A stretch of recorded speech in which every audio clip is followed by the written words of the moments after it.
Good morning students. നമുക്ക് ഇന്ന് ionic equilibrium അടുത്ത ക്ലാസ് നോക്കാം. കോമൺ അയോൺ എഫക്റ്റും സോലിബിലിറ്റി പ്രോഡക്റ്റും ആണ് നമ്മൾ പഠിക്കുന്നത്. ആദ്യം കോമൺ അയോൺ എഫക്റ്റ് എന്താണെന്ന് നോക്കാം. കോമൺ അയോൺ എഫക്റ്റ് എന്ന് പറഞ്ഞാൽ the suppression of dissociation of a weak electrolyte by the addition of a strong electrolyte containing at least one common ion. Acetic acid CH3COH acetic acid എന്ന് പറഞ്ഞാൽ ഒരു weak acid ആണ്.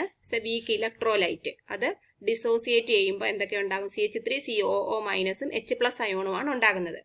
അതിനകത്തിലോട്ട് acetic acid എന്ന് പറയുന്ന week ഇലക്ട്രോലൈറ്റിനകത്തിലോട്ട് നമ്മൾ ഒരു സ്ട്രോങ് ഇലക്ട്രോലൈറ്റ് ആയിട്ടുള്ള HCl add ചെയ്യുമ്പോൾ അവിടെ ഏത് അയോണാ കോമൺ ആയിട്ട് വരുന്നത്? H+ അയോണ് കോമൺ ആയിട്ട് വരും. ഇവിടെ ഉണ്ടാകുന്ന HCl ഡിസോസിയേറ്റ് ചെയ്ത എന്തൊക്കെയാണ് ഉണ്ടാകുന്നത്? H+ഉം Cl- അയോൺസും ഉണ്ടാകും. അപ്പൊ ഇവിടെ കോമൺ ആയിട്ട് വരുന്ന അയോൺ എന്ന് പറഞ്ഞാൽ അസറ്റിക് ആസിഡിനകത്തു നിന്നുണ്ടാകുന്ന H+ അയോൺ, HCl-നകത്തുകൊണ്ടുന്ന ഇതിൽ നിന്നുണ്ടാകുന്ന H+ അയോൺ. അപ്പം മൊത്തത്തിൽ നോക്കുമ്പോൾ H+ അയോൺസിന്റെ കോൺസെൻട്രേഷൻ കൂടി വരുമ്പോൾ ഈ ഇക്വിലിബ്രിയം എങ്ങോട്ടായിരിക്കും ഷിഫ്റ്റ് ചെയ്യുന്നത്? ലെഫ്റ്റിലോട്ട് ഷിഫ്റ്റ് ചെയ്യും. അതായത് അസറ്റിക് ആസിഡ് അൺഡിസോസിയേറ്റഡ് ആയിട്ടായിരിക്കും നിൽക്കുന്നത്. മനസ്സിലായോ? അതാണ് ഈ അൺഡിസോസിയേറ്റഡ് ആയിട്ട് നിൽക്കുക എന്ന് പറഞ്ഞാൽ അതിന്റെ അർത്ഥം അതിന്റെ ഡിസോസിയേഷനെ സപ്രസ് ചെയ്തു. എന്താണ് സപ്രസ് ചെയ്തത്? ആഡ് ചെയ്ത HCl ആണ്. HCl-ന്റെ പ്രത്യേകത എന്ന് പറഞ്ഞാൽ ഇതിലുള്ള ഒരു അയോൺ അതിനകത്തുണ്ട്. അപ്പം the suppression of dissociation of a weak electrolyte by the addition of a strong electrolyte containing at least one common ion is called common ion effect. Example നമുക്ക് പറയാം. Dissociation of acetic acid can be suppressed by the addition of either HCl or CH3COO sodium acetate. Sodium acetate നോക്കിയാലോ? ഈ acetate ion CH3COO minus common ആയിട്ട് വരും ഇതിൽ രണ്ടിലൂടെ. HCl ആണ് H+ common ആയിട്ട് വരും. മനസ്സിലായോ? ഇനി നമുക്കൊരു വേറൊരു എക്സാമ്പിൾ നോക്കാം. ഒരു വീക്ക് ബേസ് ഒരു വീക്ക് ഇലക്ട്രോലൈറ്റ് അതിന് ഉണ്ടാവുന്ന അയോൺസ് ഡിസോസിയേറ്റ് ചെയ്യുമ്പോൾ ഉണ്ടാകുന്ന അയോൺ അമോണിയം അയോണും ഹൈഡ്രോക്സൈഡ് അയോണും. ഈ ഡിസോസിയേഷന് ഈ അമോണിയം ഹൈഡ്രോക്സൈഡിന്റെ ഡിസോസിയേഷനെ നമുക്ക് സപ്രസ് ചെയ്യാം. എന്ത് ആഡ് ചെയ്താൽ? സോഡിയം ഹൈഡ്രോക്സൈഡ് ആഡ് ചെയ്യാം, അല്ലെന്നുണ്ടെങ്കിൽ അമോണിയം ക്ലോറൈഡ് ആഡ് ചെയ്യാം. സോഡിയം ഹൈഡ്രോക്സൈഡ് ആണെങ്കിൽ കോമൺ അയോൺ ആയിട്ട് വരുന്ന OH- അമോണിയം ക്ലോറൈഡ് നമ്മൾ ആഡ് ചെയ്യുവാണെങ്കിൽ കോമൺ അയോൺ ആയിട്ട് വരുന്നത് NH4+.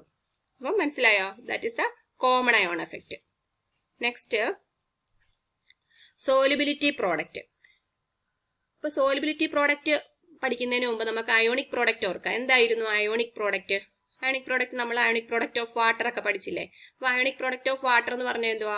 H+ഉം OH- കോൺസെൻട്രേഷന്റെ പ്രോഡക്റ്റ് ആണ് അയോണിക് പ്രോഡക്റ്റ് എന്ന് പറയുന്നത്. അയോണിക് പ്രോഡക്റ്റ് ഓഫ് വാട്ടർ എന്ന് പറഞ്ഞാൽ അപ്പൊ ഏതാണെങ്കിലും ആ കോമ്പൗണ്ട് ഡിസോസിയേറ്റ് ചെയ്ത് അല്ലെങ്കിൽ അയണൈസ് ചെയ്ത് നിൽക്കുമ്പം ആ അയോൺസിന്റെ കോൺസെൻട്രേഷന്റെ പ്രോഡക്റ്റിനെയാണ് അയോണിക് പ്രോഡക്റ്റ് എന്ന് പറയുന്നത്.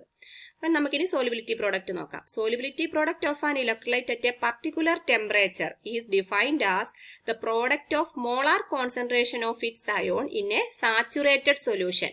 അപ്പൊ നമ്മൾ അയോണിക് പ്രോഡക്റ്റ് പറഞ്ഞപ്പോൾ സാച്ചുറേറ്റഡ് സൊല്യൂഷൻ എന്ന് പറഞ്ഞില്ല. അത് സാച്ചുറേറ്റഡ് ആവാം, അൺസാച്ചുറേറ്റഡ് ആവാം. പക്ഷേ സോലിബിലിറ്റി പ്രോഡക്റ്റ് പറയുമ്പോൾ നമ്മൾ ശ്രദ്ധിക്കേണ്ട കാര്യം ഇത് സാച്ചുറേറ്റഡ് സൊല്യൂഷനിലെ കാര്യമാണ് പറയുന്നത്. സാച്ചുറേറ്റഡ് സൊല്യൂഷനാണ് സോലിബിലിറ്റി പ്രോഡക്റ്റ് നമ്മൾ പറയുന്നത്. അപ്പം solubility product of an electrolyte at a particular temperature is defined as the product of molar concentration of its ions in a saturated solution. Example നോക്കാം. Silver chloride is a sparingly soluble salt. അതിന്റെ ഒരു saturated solution എടുക്കുന്നു. Saturated solution എന്ന് പറഞ്ഞാൽ അത് solid ആയിട്ട് കുറച്ച് silver chloride കാണും, അയണൈസ് ചെയ്ത ഫോമിലും കാണും. അത് തമ്മിലൊരു ഇക്വിലിബ്രിയം ആയിരിക്കും അവിടെ എക്സിസ്റ്റ് ചെയ്യുന്നത്. നമുക്ക് according to the of chemical equilibrium നമുക്ക് dissociation constant K can be written as, അല്ലെ equilibrium constant K can be written as concentration of product divide by concentration of reactant. ഇവിടെ Ag+ഉം Cl- പ്രോഡക്റ്റ് ആയിട്ടുണ്ട്. അതിന്റെ കോൺസെൻട്രേഷന്റെ products divided by AgCl-ന്റെ concentration. അപ്പൊ നമുക്ക് K × AgCl എന്ന് എടുക്കാം.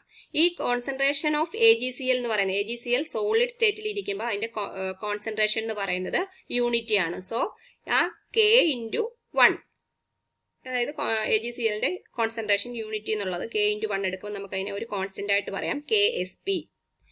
KSP is equal to concentration of Ag+ into concentration of Cl-. അപ്പൊ ഈ KSP എന്ന് പറയുന്നതാണ് സോലിബിലിറ്റി പ്രോഡക്റ്റ്. നമ്മൾ അയോണിക് പ്രോഡക്റ്റ് ഓഫ് വാട്ടർ പറഞ്ഞപ്പോൾ KW എന്ന് പറഞ്ഞില്ലേ? അതുപോലെ സോലിബിലിറ്റി പ്രോഡക്റ്റിന്റെ ആണ് ഡിനോട്ട് ചെയ്യുന്നതാണ് KSP. ഇവിടെ KSP is equal to Ag+ into Cl-, concentration of Ag+ into concentration of Cl-. ഇതാണ് സോലിബിലിറ്റി പ്രോഡക്റ്റ് ഓഫ് AgCl എന്ന് പറയുന്നത്. ഇനി നമുക്ക് വേറൊരു എക്സാമ്പിൾ നോക്കാം. കാൽസ്യം ഫ്ലൂറൈഡ് CaF2, അതിന്റെ സാച്ചുറേറ്റഡ് സൊല്യൂഷൻ. അതിലപ്പം അൺഡിസോസിയേറ്റഡ് ആയിട്ടുള്ള സോളിഡ് സ്റ്റേറ്റിലുള്ള കാൽസ്യം ഫ്ലൂറൈഡും കാണും. അതേപോലെ തന്നെ Ca2+ അയോൺ F- ഫ്ലൂറൈഡ് അയോൺസും കാണും. അതിന്റെ നമ്മൾ equilibrium constant K എഴുതുവാണെങ്കിൽ Ca2+ into F-2. നമ്മൾ കഴിഞ്ഞ ദിവസം അയണിക് പ്രോഡക്റ്റിന് വേണ്ടിയിട്ട് അയണിക് പ്രോഡക്റ്റ് ഓഫ് വാട്ടർ എഴുതിയപ്പോൾ നമ്മൾ സ്റ്റോഷിയോമെട്രിക് കോഎഫിഷ്യന്റ് പവർ ആയിട്ട് എഴുതിയില്ലേ, അതുപോലെ തന്നെ ഇവിടെ 2 സ്റ്റോഷിയോമെട്രിക് കോഎഫിഷ്യന്റ് വന്ന് നമ്മൾ പവർ ആയിട്ട് എഴുതി CaF2. അപ്പോൾ അന്നേരം K ഇൻറ്റു CaF2 ചെയ്യുമ്പോൾ നമുക്ക് എന്താ കിട്ടുന്നത്? KSP, solubility product of calcium fluoride. മനസ്സിലായോ? അപ്പം ഇനി നമുക്ക് ജനറൽ ആയിട്ടൊരു റിയാക്ഷൻ നോക്കാം. AXBY റിവേഴ്സിബിളി gives XA⁻Y plus YB⁻X-. അതിന് നമുക്ക് സോലിബിലിറ്റി പ്രോഡക്റ്റ് KSP എങ്ങനെ എഴുതാം? A⁻Y plus X into B⁻X-Y. നമുക്ക് ഞാൻ പറഞ്ഞില്ലേ, സോലിബിലിറ്റി പ്രോഡക്റ്റ് നമ്മൾ പഠിക്കുമ്പോൾ അയണിക് പ്രോഡക്റ്റ് നമ്മൾ ഓർത്ത് വെച്ചിരിക്കണം. നോക്കിക്കേ, ഇത് രണ്ടും കൂടെ ഒരു റിലേഷൻ ഉണ്ട്. അയോണിക് പ്രോഡക്റ്റ് സോലിബിലിറ്റി പ്രോഡക്റ്റിനേക്കാളും കുറവായിരുന്നാലോ അല്ലെങ്കിൽ അയോണിക് പ്രോഡക്റ്റ് സോലിബിലിറ്റി പ്രോഡക്റ്റിനോട് ഈക്വൽ ആയിരുന്നാലോ സൊല്യൂഷനിൽ പ്രിസിപ്പിറ്റേഷൻ നടക്കത്തില്ല. പിന്നെ അയോണിക് പ്രോഡക്റ്റ് സോലിബിലിറ്റി പ്രോഡക്റ്റിനെ എക്സീഡ് ചെയ്യുമ്പം അല്ലെങ്കിൽ അയോണിക് പ്രോഡക്റ്റ് സോലിബിലിറ്റി പ്രോഡക്റ്റിനേക്കാളും കൂടുതലായിരുന്നാൽ മാത്രമേ പ്രിസിപ്പിറ്റേഷൻ നടക്കത്തുള്ളൂ. അപ്പൊ സൊല്യൂഷനിൽ പ്രിസിപ്പിറ്റേഷൻ നടക്കണമെങ്കിൽ എന്ത് ചെയ്യണം? ആ സൊല്യൂഷനിലുള്ള അയോൺസിന്റെ അയോണിക് പ്രോഡക്റ്റ് സോലിബിലിറ്റി പ്രോഡക്റ്റിനേക്കാളും കൂടുതലായിട്ടിരിക്കണം.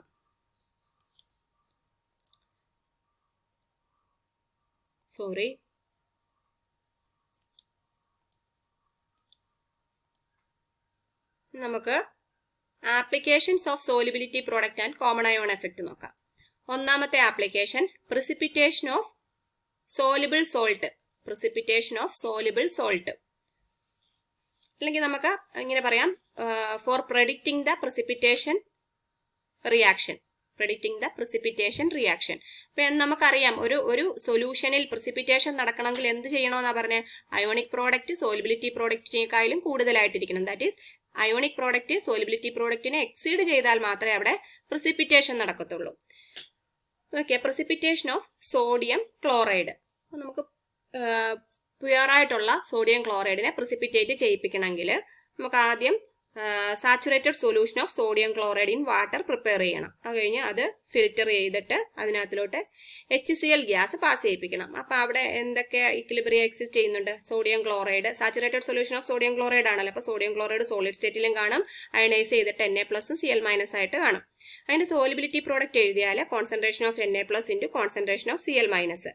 When HCl gas is passed through the solution, എന്ത് സംഭവിക്കുക? HCl ഗ്യാസ് പാസ് ചെയ്യിപ്പിച്ചാൽ H+ Cl- അയോൺസ് അവിടെ കിട്ടും. അപ്പൊ എന്തിന്റെ കോമൺ അയോൺ എഫക്ട് മൂലം എന്തിന്റെ കോൺസെൻട്രേഷൻ ഇൻക്രീസ് ചെയ്യും? ക്ലോറൈഡ് അയോണിന്റെ കോൺസെൻട്രേഷൻ ഇൻക്രീസ് ചെയ്യും, അല്ലെ? ക്ലോറൈഡ് അയോണിന്റെ കോൺസെൻട്രേഷൻ ഇൻക്രീസ് ചെയ്യാന്ന് പറഞ്ഞാൽ ഈക്വിലിബ്രിയം എങ്ങോട്ട് ഷിഫ്റ്റ് ചെയ്യാനുള്ള ടെൻഡൻസിയാ? ലെഫ്റ്റിലോട്ട് ഷിഫ്റ്റ് ചെയ്യാനുള്ള ടെൻഡൻസി, അതായത് സോഡിയം ക്ലോറൈഡ് ഫോം ചെയ്യാനുള്ള ടെൻഡൻസിയാണ്. അപ്പൊ അയോണിക് പ്രോഡക്റ്റ് ഇൻക്രീസ് ചെയ്യുന്നു, and it will exceed the solubility product of NaCl. As a result, pure NaCl gets precipitated. അതാണ് ഒരു ആപ്ലിക്കേഷൻ. ഇനി അടുത്ത ഒരു application determination of solubility of sparingly soluble salt. Sparingly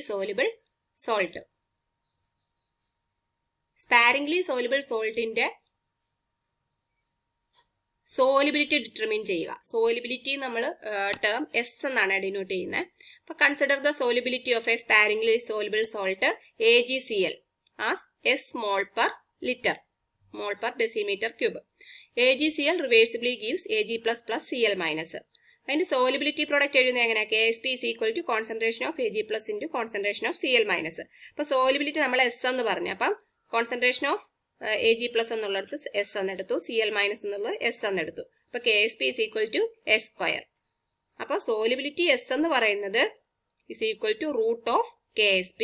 solubility S is equal to square root of solubility product. ഇത് ഈ ഇലക്ട്രോലൈറ്റിന്റെ കേസിലാണ് Ag+ Cl-. AgClന്റെ കേസിലാണ് S is equal to root of KSP എന്ന് വരുന്നത്. ഇനി അടുത്ത ഒരു എക്സാമ്പിൾ നോക്കാം.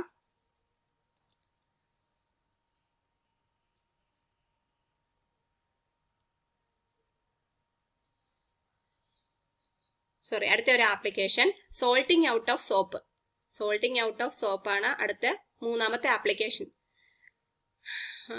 അതില് നമ്മൾ ഈ സോപ്പ് പ്രിപ്പറേഷന്റെ സമയത്ത് കൊളോയിഡൽ ഫോമിലാണ് സോപ്പിനെ ആദ്യം കിട്ടുന്നത്. അതിനെ നമുക്ക് പ്രിസിപ്പിറ്റേറ്റ് ചെയ്യിപ്പിക്കാനായിട്ട് അതിൽ സോഡിയം ക്ലോറൈഡ് ആഡ് ചെയ്യുന്നുണ്ട്. അപ്പൊ നോക്കിക്കേ, sodium salt of higher fatty acid ആണ് സോപ്പ്. അപ്പം ഇവിടെ സ്റ്റിയറേറ്റ് ആണ്, സോഡിയം സ്റ്റിയറേറ്റ് ആണ് എടുത്തിരിക്കുന്നത്. ഇത് അയണൈസ് ചെയ്യുന്നത് എങ്ങനെയാ? ഡിസോസിയേറ്റ് ചെയ്ത് നിൽക്കുന്ന C17H35CO- Na+ അയോണും, അതായത് സ്റ്റിയറേറ്റ് അയോണും Na+ അയോണും ആയിട്ട് ഡിസോസിയേറ്റ് ചെയ്ത് നിൽക്കും. അപ്പോഴാണ് നമ്മൾ സോഡിയം ക്ലോറൈഡ് ആഡ് ചെയ്യുന്നത്. സോഡിയം ക്ലോറൈഡ് ആഡ് ചെയ്യുമ്പോഴത്തേക്കും Na+Cl- അയോൺസ് അവിടെ ഉണ്ടാകും. NaCl ആഡ് ചെയ്യുമ്പോൾ Na+ഉം Cl- അയോൺസ് ഉണ്ട്. അപ്പം Na+ അയോണിന്റെ കോൺസെൻട്രേഷൻ ഇൻക്രീസ് ചെയ്യും. അതുകൊണ്ട് ionic product exceed the solubility product of the sodium stearate. Hence soap separate out. അപ്പൊ അവിടെ സോപ്പ് പ്രിസിപ്പിറ്റേറ്റ് ചെയ്ത് വരും. കൊളോയിഡൽ ഫോമിൽ കിടക്കുന്ന സോപ്പ് സോഡിയം ക്ലോറൈഡ് ആഡ് ചെയ്ത് കഴിയുമ്പോൾ പ്രിസിപ്പിറ്റേറ്റ് ചെയ്ത് വരാൻ കാരണം എന്താണെന്ന് ചോദിച്ചാൽ, ഇവിടെ സോഡിയം ക്ലോറൈഡ് ആഡ് ചെയ്യുമ്പം Na+ന്റെ കോൺസെൻട്രേഷൻ ഇൻക്രീസ് ചെയ്യുകയും അതിന്റെ ഫലമായിട്ട് അയോണിക് പ്രോഡക്റ്റ് സോലിബിലിറ്റി പ്രോഡക്റ്റിനെ കായിലും കൂടുകയും ചെയ്യും. അതിന്റെ ഫലമായിട്ടാണ് എന്ത് ചെയ്യുന്നത്? സോപ്പ് സെപ്പറേറ്റ് ചെയ്ത് വരുന്നത്. അടുത്ത ആപ്ലിക്കേഷൻ നമുക്ക് ഇനോർഗാനിക് ക്വാളിറ്റേറ്റീവ് അനാലിസിസിൽ നമ്മൾ ലാബില് ഗ്രൂപ്പ് അനാലിസിസ് ചെയ്യത്തില്ലേ? ഗ്രൂപ്പ് കാറ്റോൺസിന്റെ അനാലിസിസ് നടത്തുമ്പം ഗ്രൂപ്പ് 2 കാറ്റോൺസിനെ നമ്മൾ സൾഫൈഡ് ആയിട്ടാണ് സാധാരണ പ്രിസിപ്പിറ്റേറ്റ് ചെയ്യിപ്പിക്കുന്നത്, അല്ലേ? അപ്പം നമ്മൾ ഓരോ ഗ്രൂപ്പിലെ കാറ്റോൺസിനെ കണ്ടുപിടിക്കാനായിട്ട് പ്രത്യേകമായിട്ട് ഗ്രൂപ്പ് റിയേജൻസ് ആഡ് ചെയ്യും. ഗ്രൂപ്പ് 2-ന് നമ്മൾ ആഡ് ചെയ്യുന്നത് ഡൈലൂട്ട് HCl ആഡ് ചെയ്തിട്ട് അതിനകത്തിലോട്ട് കൊണ്ടുപോയി സോൾട്ട് സൊല്യൂഷനകത്ത് ഡൈലൂട്ട് HCl ആഡ് ചെയ്തിട്ട് നമ്മൾ പിന്നെ ഹൈഡ്രജൻ സൾഫൈഡ് ഗ്യാസ് പാസ് ചെയ്യിപ്പിക്കും. അപ്പോൾ എവിടെ എന്താ ഹൈഡ്രജൻ സൾഫൈഡ് വീക്ക് ആസിഡ്, അത് ഡിസോസിയേറ്റ് ചെയ്യുന്നത് 2H++ S2-. HCl നമ്മൾ ആഡ് ചെയ്യുമ്പോൾ H+ Cl- ആയിട്ട് ഡിസോസിയേറ്റ് ചെയ്ത് നിൽക്കും. അപ്പോൾ ഇവിടെ നോക്കിക്കേ, റൈറ്റ് സൈഡ് നോക്കിയാൽ നമുക്ക് മനസ്സിലാകും H+ അയോണിന്റെ കോൺസെൻട്രേഷൻ കൂടും. H+ ഇങ്ങനെ ഡിസോസിയേറ്റ്, ഈ HCl ഡിസോസിയേറ്റ് ചെയ്യുമ്പോൾ H+ അയോണിന്റെ കോൺസെൻട്രേഷൻ കൂടുന്നത് കൊണ്ട് ഈ H2Sന്റെ ഈ ഇക്വിലിബ്രിയം എങ്ങോട്ട് ഷിഫ്റ്റ് ചെയ്യും? ലെഫ്റ്റിലോട്ട് ഷിഫ്റ്റ് ചെയ്യും. അതിന്റെ ഫലമായിട്ട് S2- അയോണിന്റെ കോൺസെൻട്രേഷൻ അവിടെ കുറയും. പക്ഷേ അങ്ങനെ കുറഞ്ഞാലും ഗ്രൂപ്പ് 2 കാറ്റയോണിന്റെ സൾഫൈഡിന്റെ സോലിബിലിറ്റി പ്രോഡക്റ്റ് എന്ന് പറയുന്നത് വളരെ കുറവാണ്. അതുകൊണ്ട് ഇങ്ങനെ ഈ S2- അയോണിന്റെ കോൺസെൻട്രേഷൻ കുറഞ്ഞിരുന്നാലും അതിന്റെ അയോണിക് പ്രോഡക്റ്റ് സോലിബിലിറ്റി പ്രോഡക്റ്റിനേക്കാളും എക്സീഡ് ചെയ്ത് വരും. അതിന്റെ ഫലമായിട്ട് ഗ്രൂപ്പ് 2 കാറ്റയോൺസ് സൾഫൈഡ് ആയിട്ട് പ്രിസിപ്പിറ്റേറ്റ് ചെയ്യപ്പെടും എന്നാണ് ക്വാളിറ്റേറ്റീവ് അനാലിസിസിൽ നമ്മുടെ common ion effect and solubility പ്രോഡക്റ്റിന്റെ ആപ്ലിക്കേഷൻ വരുന്നത്. അടുത്തത് ഗ്രൂപ്പ് 3 കാറ്റയോണിന്റെ കേസിലും വരുന്നുണ്ട്. ഇതുപോലെ നമ്മൾ ഗ്രൂപ്പ് 3 അനാലിസിസിന് വേണ്ടിയിട്ട് ആഡ് ചെയ്യുന്ന റിയേജൻസ് ഏതൊക്കെ? അമോണിയം ക്ലോറൈഡും അമോണിയം ഹൈഡ്രോക്സൈഡും ആണ്. അവിടെ എങ്ങനെയാ equilibrium? Ammonium hydroxide reversible case NH4++ OH-. Ammonium chloride add ചെയ്യുന്നുണ്ട്. അപ്പൊ NH4++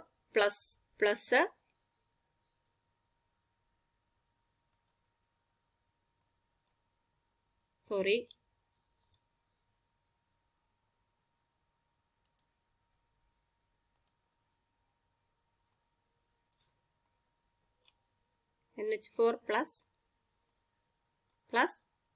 Cl-. Dissociation of